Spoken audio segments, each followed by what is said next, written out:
So in my last two videos on my cabinet, I demonstrated how one drawer worked after I got it all put together, and then I built a frame that's going to hold all the drawers on the top cabinet.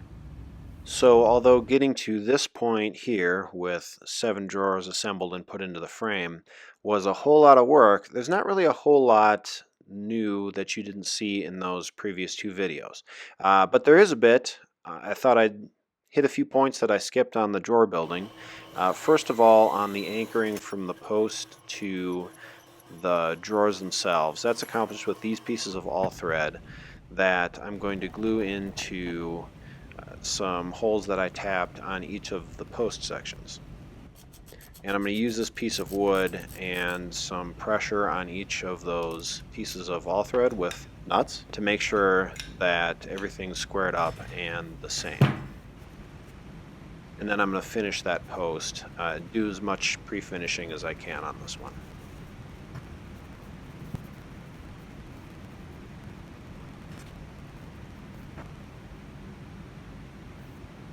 So the bottom of the cabinet has a little curved reveal that I didn't put into it when I built the frame. So I'm going to do that now. So I trace one curve onto the base with the standard bow trick, and then I use the offsets from the existing curve to mark the other side of it so that it's symmetric on each side. And just kind of smooth those segments out by hand so that I have a nice even curve. And then I cut down to that line and remove the material with some hand tools.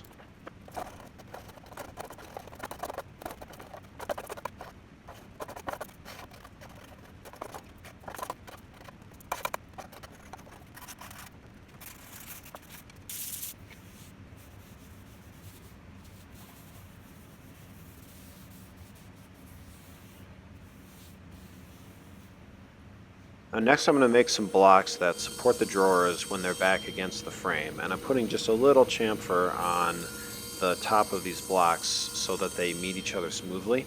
Now I thought a lot about this saw operation that you're seeing right here and decided that I was comfortable with it. I felt like it was safe. But I thought that it was an interesting enough cut that I put it on Instagram just to see what people thought, just to get a little bit of safety debate going for the good of the community. So do what you think's safe in your own shop.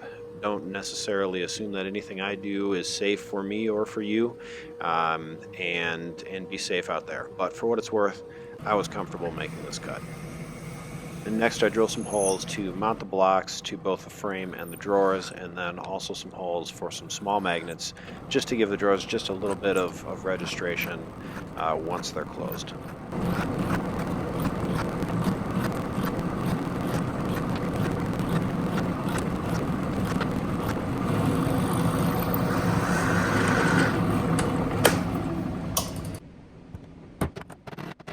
So I'm really glad I included these blocks. I feel a lot more confident in the long-term viability of the cabinet with those in place. So now it's time to make the drawers. It was a bit of a mistake taking a long break to work on vices and ring making systems because the drawers lost moisture, they warped a bit, and that made turning all of these into nice squared up, untwisted, dimensionally correct drawers a bit of a challenge. And I don't have a lot of details to share on how I worked through it. It was a bunch of fiddly stuff, very kind of both frustrating and hard to film at the same time because it's just little tweaks here and there. So suffice it to say, with clamping force and some ingenuity, I was able to get the drawers to come out probably almost as good as they would have been if I had just made them right away. So having glazed right over all of those issues, I'll just sand and apply finish.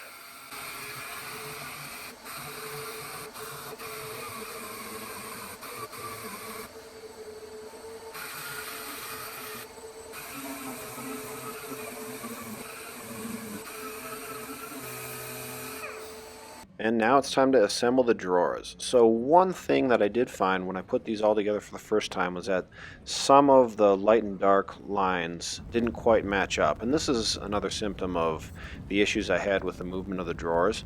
And since that really draws the eye, I kind of fine-tuned that transition just a little bit to get them to line up. And I think that visually made a big difference in how cohesive the drawers are.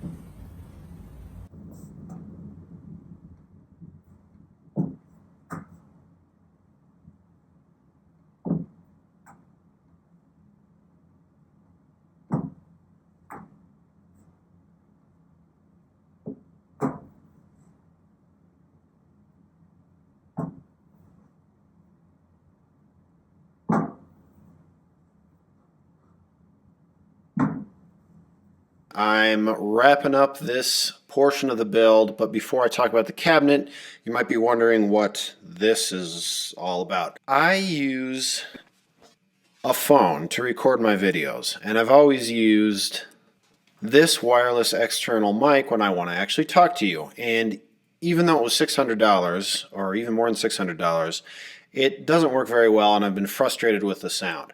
But for whatever reason, the phone has decided to just stop taking the microphone input no matter what I do. So there's no other microphone other than this one that I use with my computer that actually gives a decent sound and isn't going to be really super annoying. So this is the only way that I can actually talk and not do a voiceover and have sound that isn't going to drive you crazy. It's been a little bit frustrating, but I want to get this video done, so I'm going to go with this monstrosity. But the cabinet's done, and I'm super happy with this thing. I think it looks really cool. Just a couple tiny issues. This design is meant to account for seasonal movements in the wood because the column is long grain, so it's not going to shrink this way. But these boards are going to shrink this way. So the overall column stays in place, but the gaps grow or shrink based on the season. And I knew that was going to happen. I think this wood had a little bit more moisture to give up, so that it's going to those gaps are going to grow this winter more than they're going to shrink back up in the summer.